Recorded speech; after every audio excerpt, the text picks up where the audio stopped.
दान प्रदान। वह दूसरे की थाली में घी ज्यादा दिखता है, कहावत है ना। तो उसी कहावत से प्रेरित होकर ये कहानी सुने। मीरा अपनी सहेली सीमा से कहती है, क्या रे सीमा, तेरे जैसी सास भगवान सबको दे।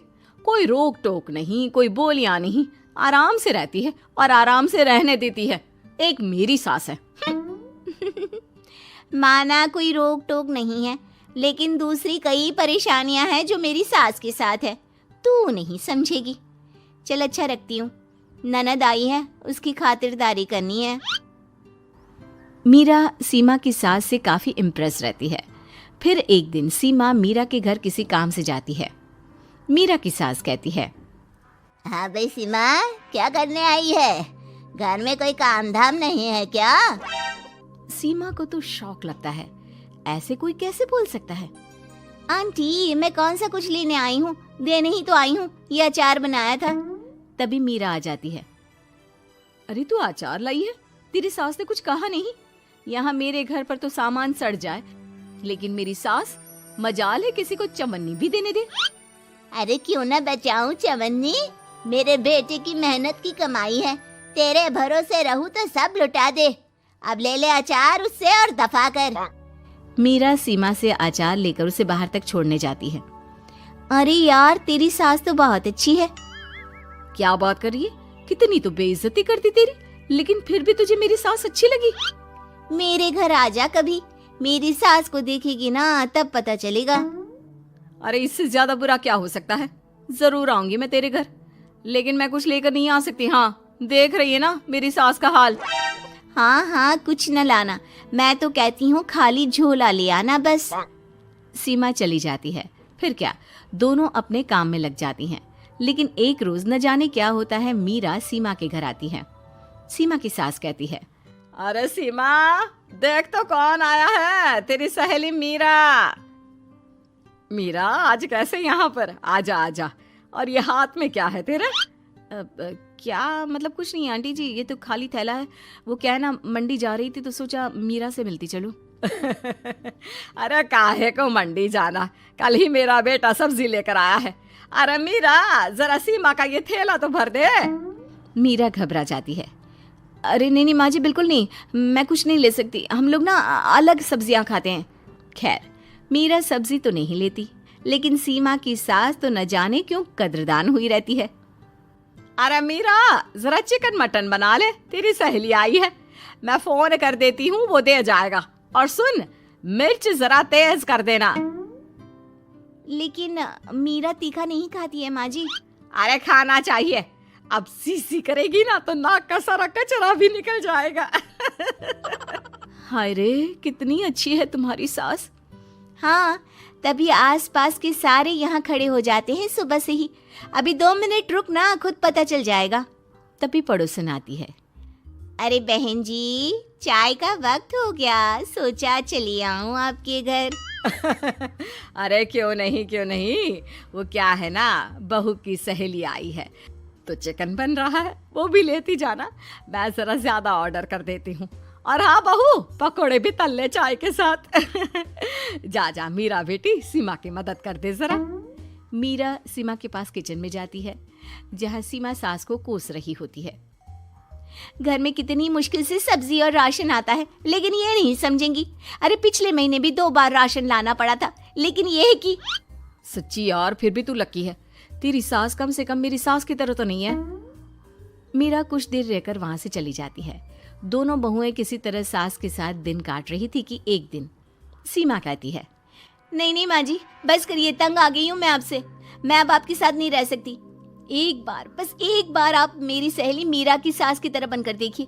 अरे कितनी अच्छी इंसान है वो, कितना सोचती है घर के लिए। दूसरी तरफ मीरा, माँ जी कैसी हैं आप? कुछ तो सोचा करिए, समाज नाम की भी कोई चीज होती है। बस एक बार मेरी सहेली सीमा की सास की तरह बनकर देखिए। अरे कैसे जी जाती है जिंदगी, उन्हीं से पता चलेगा।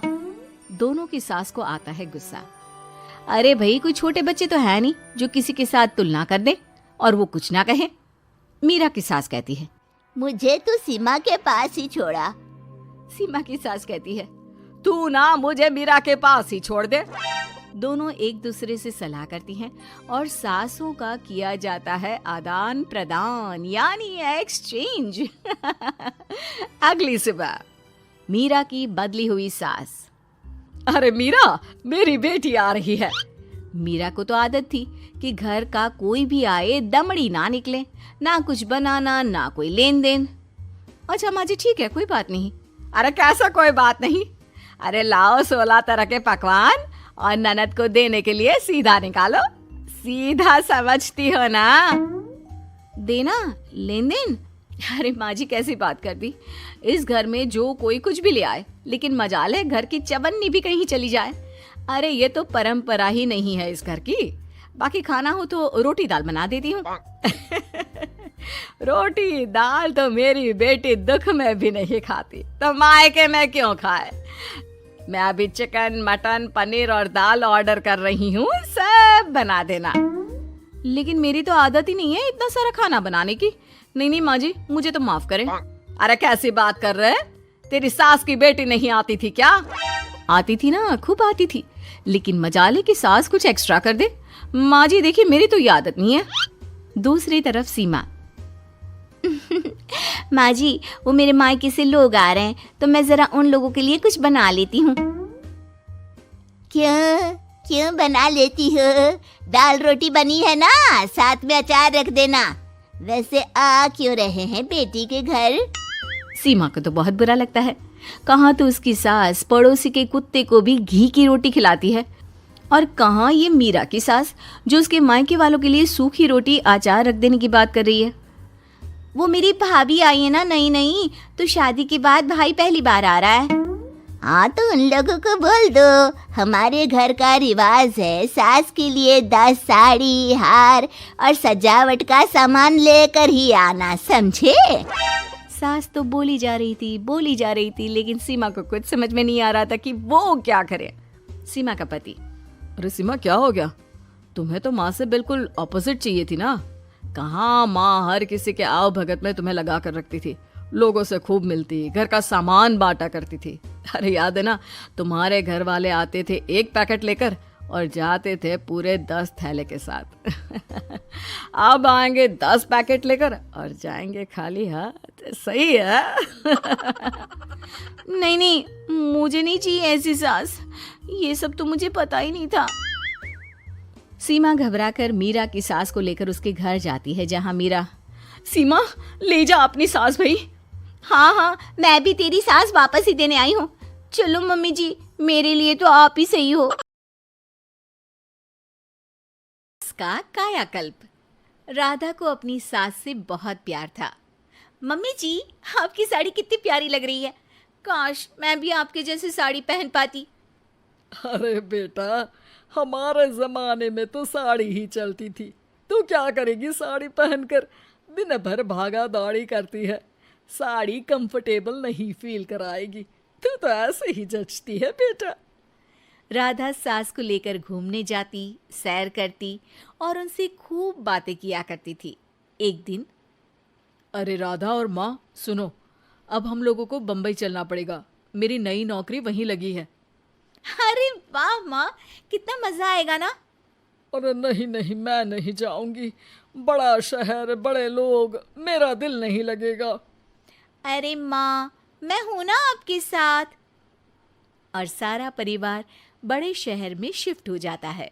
एक दिन, राधा, तू भी अब नौकरी में जाने लगी है, मैं तो बोर हो जाती हूँ, सोच रही हूँ आसपास की औरतों से दोस्ती कर लूँ। हाँ हाँ माँ, और क्या, यहाँ की औरतें तो किटी पार्टी और बहुत सी फन लविंग एक्टिविटी करती हैं। तो बेटा 2-4 फन लविंग से मुझे भी मिलवा देना। बहू सास के साथ बाहर निकलती है तो देखती है कि सास की उम्र की जो औरतें टहल रही हैं, उनका पहनावा ओढ़ावा सास से बिल्कुल अलग है। लेकिन फिर भी राधा एक औरत को रोकती है। Hello aunty, how are you? Oh great darling. Aunty, हम लोग यहाँ नए शिफ्ट हुए हैं, ये मेरी मम्मी है, क्या ये कल से आप लोगों को ज्वाइन कर सकती हैं? वो औरत सास की तरफ बड़ी ही अजीब नजरों से देखती है। फिर कहती है, अब ठीक है, कल से भेजती ना।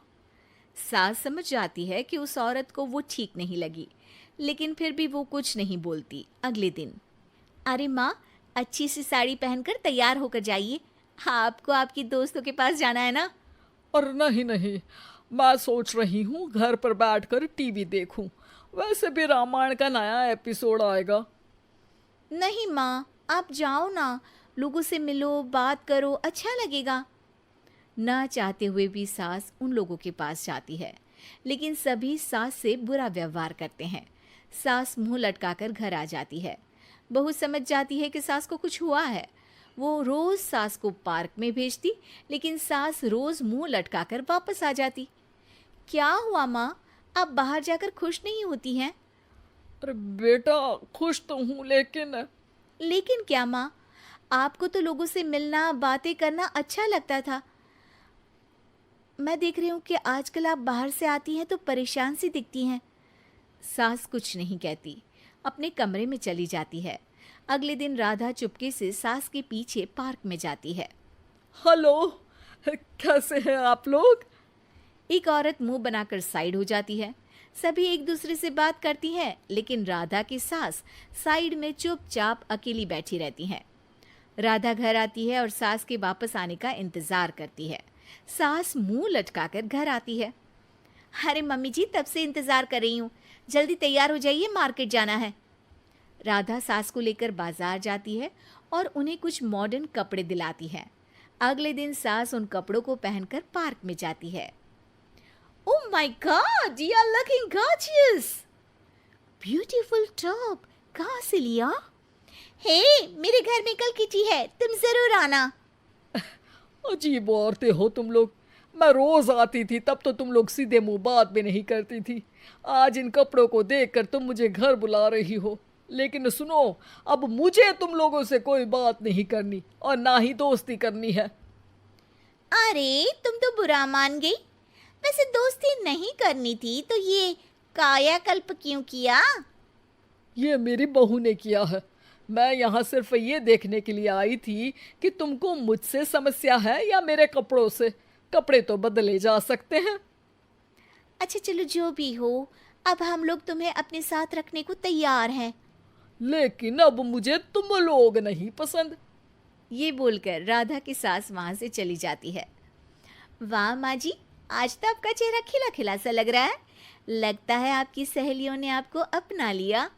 हाँ, वो तो अपनाना ही था। दिखावे वाली जो है वो, मेरे कपड़े बदलते ही उनका दिल बदल गया। लेकिन आज मैं उन्हें मना कर आई। अरे क्यों माँ जी? क्योंकि उन लोगों को मुझसे नहीं, मेरे कपड़ों से दोस्ती करनी थी। वैसे मेरे पास तो तू है ना, मेरी प्यारी बहू। मुझे किसी की जरूरत नहीं है। अरे नहीं नहीं माँ जी, आप ऐसा क्यों सोच रही हैं? बेटा, ये गलत भी तो नहीं है। जैसा देश वैसा भेष। क्यों? ठीक है ना माँ, अब जब ये हम लोगों का देश है तो क्यों ना हम यहाँ का भेष अपना ले। हाँ हाँ जरूर, मैं तो तैयार हूँ। समय के साथ खुद को बदलने में कोई बुराई नहीं है, लेकिन कहीं नकल के चक्कर में बंदर ना दिखने लगूं। खैर, बहू लग जाती है सास